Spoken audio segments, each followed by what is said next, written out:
E as relações humanas devem ser diversas, né? Você tem pessoas, porque as pessoas que estão lá são as mais variadas possíveis, né? Possíveis. Você tem todo tipo de profissional, todo tipo de pessoa, de gente, né? E a Umbanda, ela tem esse acolhimento, né? Ela é muito democrática nesse muito. sentido. Então, né? assim, a gente tem um balcão que recebe as pessoas. Aliás, vocês estão convidados aí, né, no terreiro. A gente não pergunta qual é a sua religião, o que você faz, não é nada. Você recebe a ficha, E não importa se você é rico, se você é pobre, a sua preferência sexual, o time que você torce. Não importa, né? Então, a gente recebe pessoas de todos os tipos e com isso a corrente também fica muito diversificada, porque essas pessoas que são hoje a nossa assistência acaba depois de um tempo virando os trabalhadores da casa, porque as pessoas acabam gostando, se interessam de fazer o curso, vai criando vínculo, acaba né? entrando, entendeu? Então, eu tenho acho que quase todos os profissionais no terreiro, eu acho. Se não tenho todo, eu tenho quase todos. E vai fazendo grandes amigos, né? Grandes amigos, amigas, porque vira teu meio social, né? Então, isso agrega porque você aprende muito, né? Porque são pessoas às vezes, de nichos completamente diferentes do seu. Então, você aprende com as pessoas e você amplia demais o seu grupo social, né? Sim, não tenho dúvida. É bastante. Agora, mãe Beth, me fala uma coisa. A gente está numa jornada, uma cruzada, usando metaforicamente o termo, na luta da mulher, né? A gente sabe o quanto ainda a sociedade precisa caminhar para chegar numa paridade verdadeira com o homem, né? No trabalho, nas relações do lar, e, enfim, em todos os aspectos. Você é uma mulher e você lidera um grupo de pessoas grande, com muita responsabilidade, um espaço também que atende muita gente. Como que é ser essa líder religiosa, né? Que segue com tanta... Eu sinto na tua fala uma preocupação muito grande com a ética de tudo que é feito ali, né? Você até coloca a ideia... Eu te entendo bem quando fala... eu também sou muito organizado. Nossa, Marcelo, você é muito chato. Eu não sou chato, eu gosto de coisas organizadas, né? E essa organizada, as coisas fluem, né? Quando é tudo bagunçado, fica tudo bagunçado, né? E como que você entende isso, né? É difícil, você já teve muitos problemas por estar nessa liderança como na figura de mulher, ou isso é natural para você? Como que você foi conquistando isso ao longo da tua vida? Eu não tive problemas, porque primeiro que eu vim de uma família matriarca, né? Ah, tá. As mulheres mandam na minha família. Já vi uma naturalização aí. E eu nunca tive, você acredita? Eu nunca tive problema, nem com os homens, nunca. Eu acho que eu sempre soube me colocar, eu acho que o meu lado masculino é muito bem resolvido. Tanto que eu falo que hoje eu faço curso de sagrado feminino, que eu preciso dar uma alinhada, né? Porque eu acho que às vezes eu sou mais essa voz de comando, né? Mais Porque esse dura. racional, ele é masculino, né? O racional, ele é masculino. Eu acho que eu tenho isso muito forte. Eu falo que eu tenho que trabalhar o meu feminino, que é o lado da intuição, das emoções e tudo mais, né? Sensibilidade. E da sensibilidade, que é por isso que acho que eu gosto do trabalho com as ervas e tudo, porque isso me traz uma paz, né? Entendi. Então, eu não sei, acho que eu sempre tive essa postura, né? Eu nunca tive realmente nem problemas de comando. Também eu acho, pensando aqui, porque assim, né? Eu, na verdade, eu só faço o que o caboclo me orienta. Eu falo que o Sete Pedreiras é meu pai. Em tudo, assim, na minha vida. Ele é meu mentor, ele é meu pai, ele me orienta. Às vezes eu tenho vontade de fazer uma coisa e fala não. Às vezes eu já fiz, sabe? Mas já deu bem errado, então hoje eu não faço mais. E ele é essa figura masculina. Então eu acho que muitas vezes as pessoas também me respeitam porque eu tenho o Caboclo Sete Pedreiras também por trás de tudo isso. Então eu não tenho esse embate. Então quando eu falo alguma coisa, já está subentendido que não é uma orientação da mãe Beth. É uma orientação do Caboclo Sete Pedreiras, entende? Então não existe, eu não tenho problema. Nunca tive problema de assédio, né? Que eu escuto, A né? gente escuta, infelizmente. Nunca tive problema de assédio, entendeu? Mas a gente recebe muita gente que Né? teve problema, Vítima, né? principalmente mulheres, É. né? Mas eu nunca sofri assédio, nem quando não era dirigente, nem nada. Porque acho que eu sempre tive esse meu jeitão, né? Porque eu sou meia bocuda, né? O pessoal. Mas eu não tive, graças a Deus. E assim, eu acho que a nossa casa é um bom exemplo, né? Todos os cargos de liderança na minha casa são de mulheres. Ah, é? Todos. Uma casa matriarcal também. É uma casa. E assim, de novo, né? Não sou eu que escolho. Mas assim, eu só tive mães pequenas até hoje. A minha Ogan-chefe é mulher. Mulher. Eu tenho Cambone chefes mulheres, né? Hoje a pessoa que toma conta do balcão é uma mulher, entendeu? Então, assim, quem toma conta da lojinha é uma mulher, sabe? Então, assim, é uma casa bem. Tanto que, assim, eu tenho menos homens, né? Mas eu acho que isso já é. Na maioria dos terreiros, o número de mulheres sempre é maior do que o de homens. Mas eu tenho bastante mulher. Então, esse problema eu não tenho. Nunca teve. Não. Né? Graças a Deus. Isso é legal, porque infelizmente a gente sempre escuta uma história de assédio. Não estou falando dentro de religiões, né? Infelizmente tem em todos os lugares. Todos os lugares. É do ônibus até o trabalho, né? O local de trabalho. Então é uma coisa que a gente acha importante frisar, porque você é uma liderança mulher, né? E tocar um projeto tão grande, você precisa ter comando mesmo, não tem jeito, né? E agora, esse lado mais feminino, que é da sensibilidade que você citou, talvez você é mãe de muita gente, né? Sim. E a mãe que é mãe mesmo, ela corrige, né? Pois ela coloca alguns limites, né? Mostra alguns nortes para os filhos, né? Então, acho que isso também é parte desse lado feminino que é fundamental. Mas você sabe que eu me cobro disso? Às vezes eu falo assim, nossa, eu acho que as pessoas queriam uma mãe mais fofinha. Não é que eu não seja, né? Eu acho que eu trato bem meus filhos, mas assim, eu dou colo, mas eu acho que eu tenho que. Tá? Isso eu faço com as minhas filhas também, né? Eu acho que a gente tem que criar os filhos para a vida. Se a gente ficar passando a mão na cabeça e resolvendo todos os problemas e não ensinando eles a pescar o peixe, e não só ficar dando peixe, eu vou ter problemas, porque é o que eu falo para os meus filhos. Eu formo guerreiros.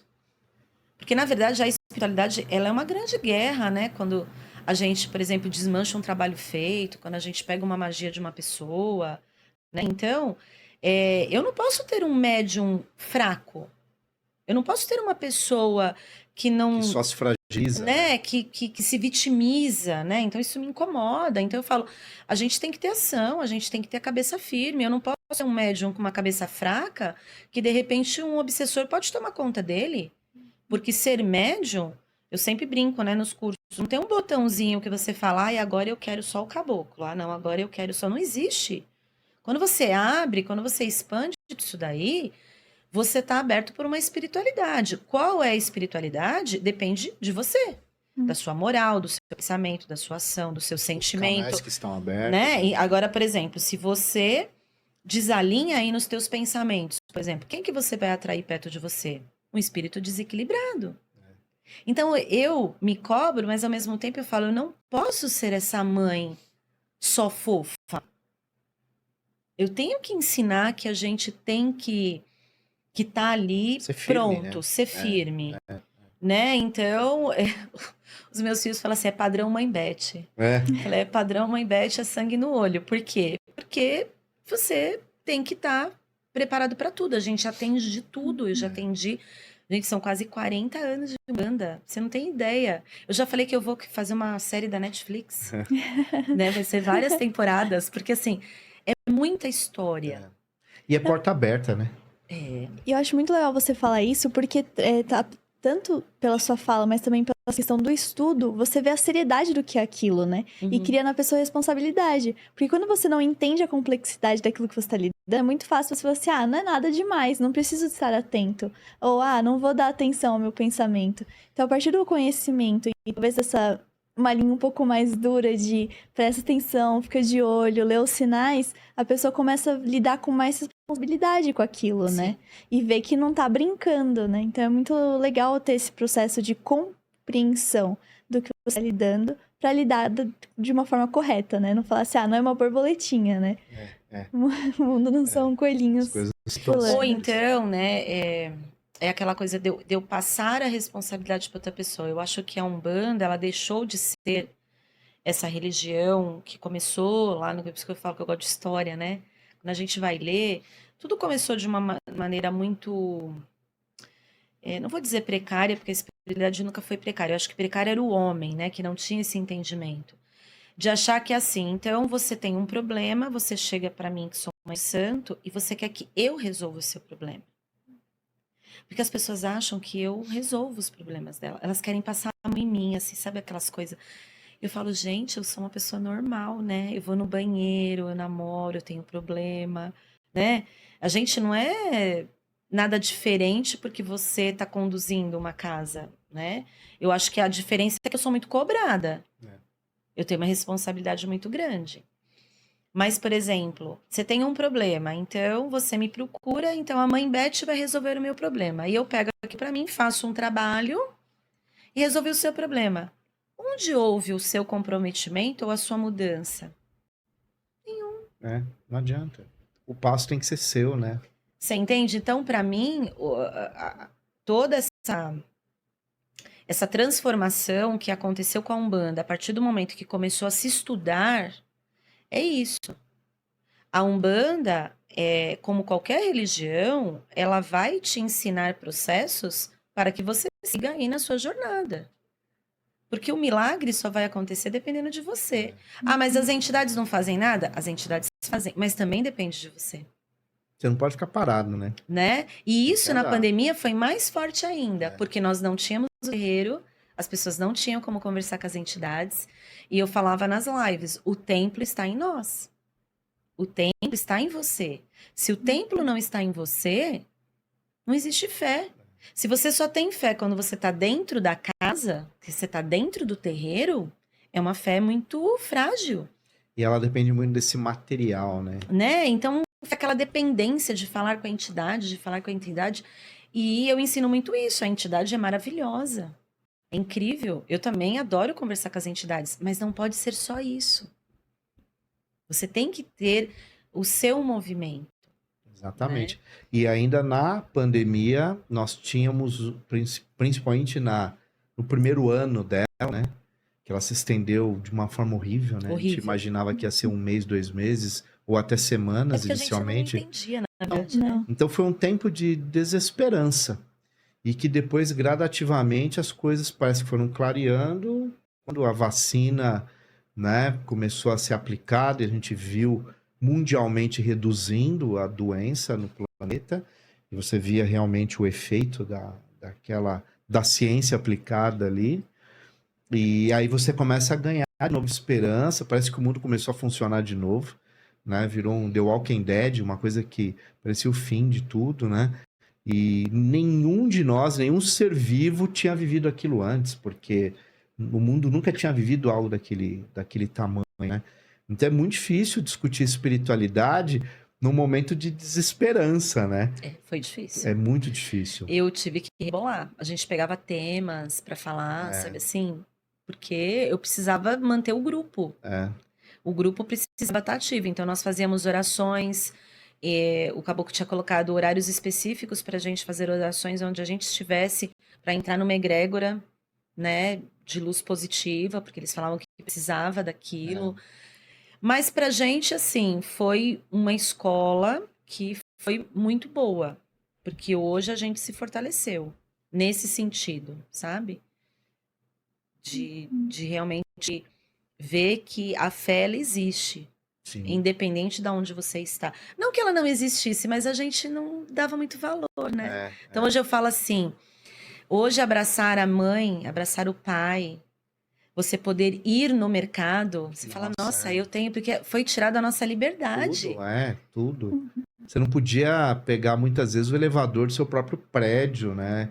Não podia entrar uma outra Né? pessoa. Então- Não, quer dizer, não podia mesmo, né? A gente Tinha poder dar valor a protocolos, né? coisas pequenas, né? É, E aí eu falo mesmo, falei, sai dessa Matrix, né? Dia É. das Mães é todo dia, é, né? A gente tem que saber celebrar as coisas independente das datas que o comércio nos colocou. Então eu bato claro. muito nessa É. tecla, sabe? De sair dessa caixinha, né? E das eu falo, obrigações. e aí você vai, eu tenho que comprar o presente para o meu filho que é Dia das Crianças. Não, você não tem que nada, né? Existem coisas que você pode fazer para o seu filho, independente de você ter que fazer uma dívida no cartão que você não pode. Então, essa consciência eu trago bastante, sabe? Ah, Porque a gente sentiu isso.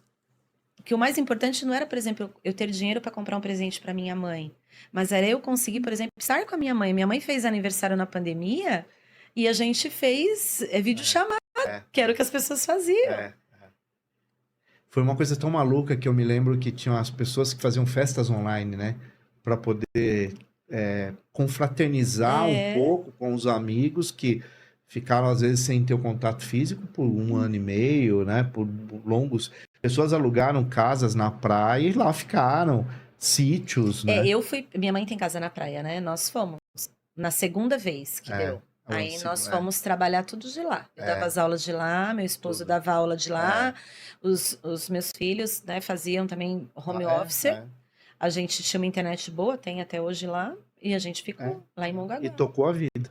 Foi assim. É complicado.